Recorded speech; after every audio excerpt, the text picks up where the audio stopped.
quite happy for Bitcoin to do its thing.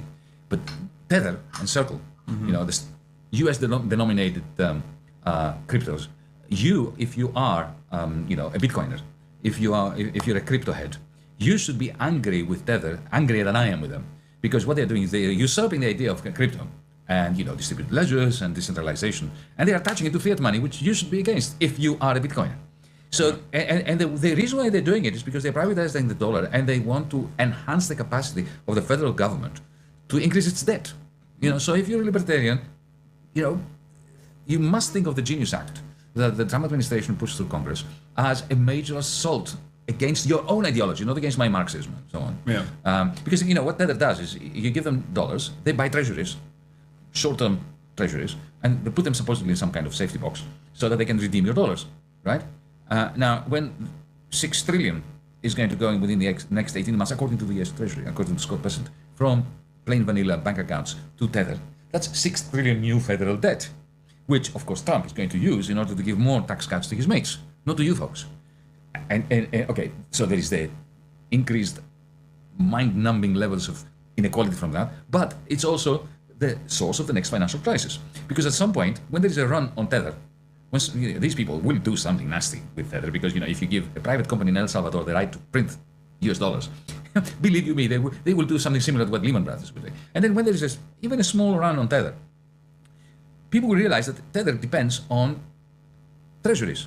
And they know that Tether will try to sell treasuries. So people will start dumping treasuries. So the value of treasuries will go down. And so the collateral, which is upkeeping the value of the stablecoin, so a doom loop between Tether and treasuries. And who's going to save them from that? The Fed won't be able to, because the Fed has been kept out of this game.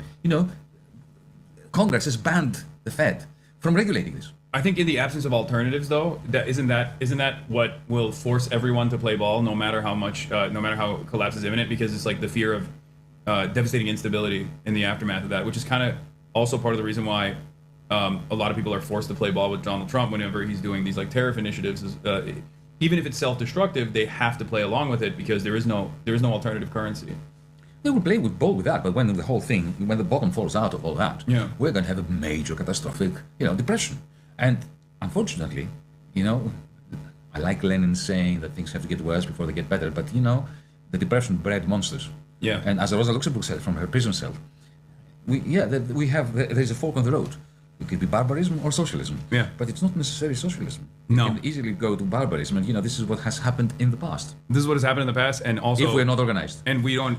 That's my biggest fear, is that we don't have the necessary infrastructure to organize in the direction of socialism, because of the war that liberals have waged against their left flank, against the socialists so successfully, especially in Western liberal democracies, has made it so that there is no political education, there is no interest in organizing. People are satiated by the treats that they can get, and they can't even imagine a world where they don't have that. I mean, we saw a snapshot of that with COVID, which was nothing in comparison to what we're talking about right now. Like, it was nowhere near the levels of the Great Depression, and even then, what did the government do? They had to come in and try to give the world's consumption engine some liquid, some cash, so they could continue purchasing things, so that the entire global economy doesn't collapse. Mm-hmm. But even then, the limited amount of restrictions that Americans experience, as far as having to show a vaccine card or something when they're going to get jalapeno poppers at Applebee's, that was so much. I mean, that was so devastating that they wanted to rise up in arms almost. So. That's right. Unless there is organization before the depression comes, the depression will breed monsters again. Yeah. That's why this is the time to organize. Yeah. Absolutely. I mean, I'm trying to do my best, but I feel like it's quite difficult, especially in this age of disinformation as well. We can only try, Hasan.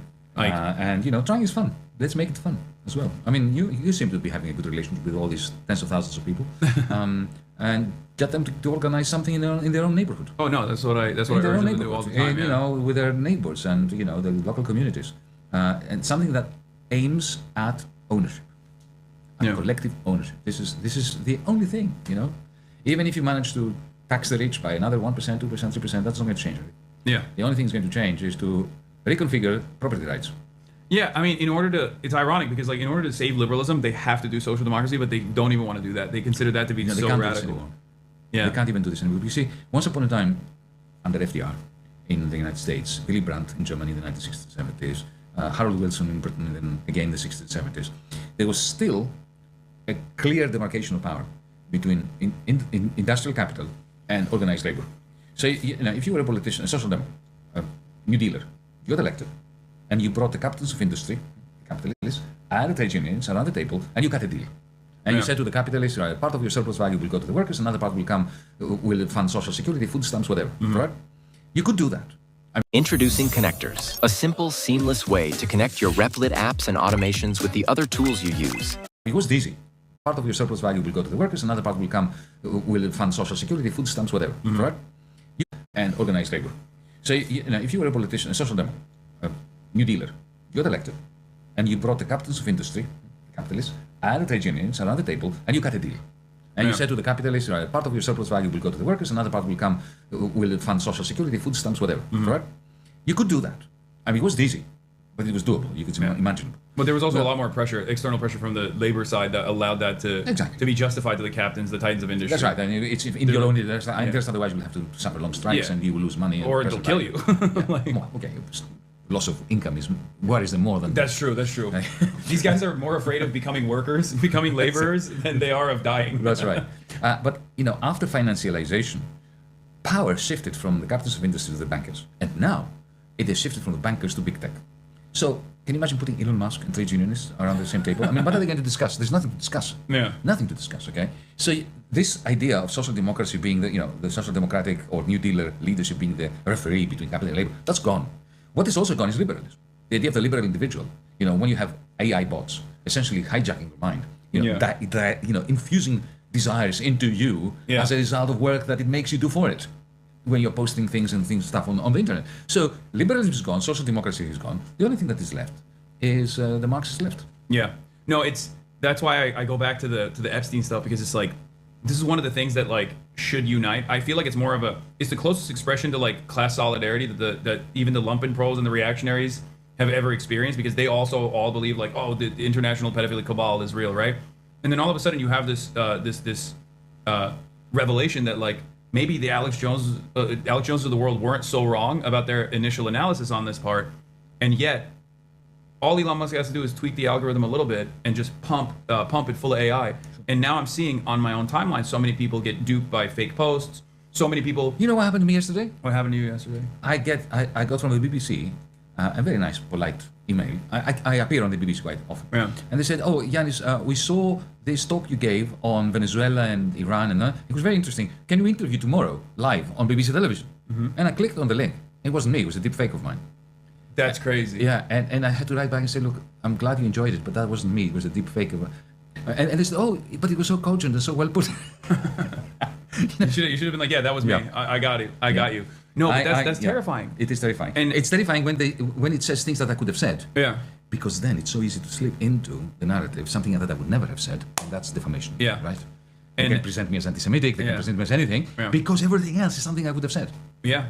But the reason why I'm also pointing to this is because this should be a moment of radicalization for a lot of people, and yet they're so busy going back to old narratives. I see these guys were very openly talking about, trafficking minors. They were using the term minors, young women, all this stuff very openly. And yet I see so many people go, "Oh, QAnon was real, Pizzagate was real." They're hyper focusing on the 4 different emails where they bring up the term pizza. And I'm it's insane. Like, they're talking about torturing people and stuff like that. Like, they don't need to hide and use code words to say pizza. It's very clear that they're openly speaking about their desires in general. And yet, people find themselves in these different narratives rather than hyper focus on the actual evil acts that are taking place. Because they're so malleable, they're so persuadable, especially with AI and especially with social media. And I think Elon knows that, and that's why even though he's been mentioned in the Epstein files quite a bit, I don't know if you saw, he was begging to go to the island. It's insane. And yet they can get away with releasing this information because they know that the public is not going to respond in the way that they normally should. It's another version of Steve Bannon's flood the zone. I mean, if you dump so much shit onto people, after a while they won't even smell it. Yeah, exactly.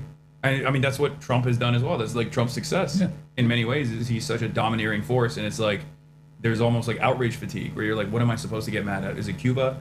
Is it Venezuela? Yeah, he is moves, it he Iran? moves very quickly. Yeah, is it Greenland? That's the geopolitical version of flood zone. Yeah. You know, he abducted Maduro. On the same day, he talks about Greenland. So before we even got a chance to discuss the abduction of a head of state, we are already worrying about Greenland. Yeah, and the same goes for domestic affairs as well. Sure. It's like ICE is in Minneapolis, then they're going to move into another city, and the people are too divided to organize a significant response, except for the fact that these neighborhoods are actually getting together. There is like definitely a lot of decentralized movements in general that organize at the community level and do a pretty good job of, like, I saw it in Minneapolis, I saw it personally.